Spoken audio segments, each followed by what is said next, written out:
დაუბრუნდეთ საქართველოს თბილისში ტრამვაისევლის ყველაზე ეკოლოგიური ტრანსპორტი ორთაჭალიდან თავისუფლების მოედნის რუსთაველის და ვაკის გავლით მოძრაობას უნივერსიტეტის მაღლივ კორპუსთან დაასრულებს.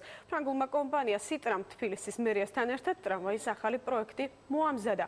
პრეზენტაციას სასტუმრო რედისონში თბილისის მერია არქიტექტურის სამსახურის ხელმძღვანელი და კომპანია სისტრას წარმომადგენლები ესწრებოდნენ. კომპანიამ სამუშაობის პირველი ეტაპი უკვე დაასრულა, განხორციელდა ეკონომიკური გარემოს დაცვითი და ფინანსური ანალიზი. მერიის ინიციატივით ახალი პროექტის განხორციელებაში ჩართვის საშუალება თბილისის მოსახლეობასაც მიეცემა. ეს მთელი კომპლექსური სიახლე, რომელიც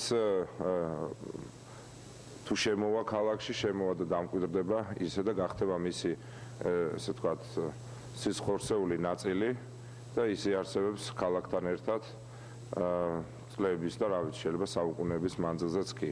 გათვალისწინებულია, რომ დააკავშიროს უნივერსიტეტის მაღლივი კორპუსი, ჭავჭაველის და რუსთაველის გავლით, შემდეგ უკვე ლესელიძის ყოფილი ლესელიძის ან კოტე აფხაზის ქუჩა, ორთაჭალის ავტოსადგურს.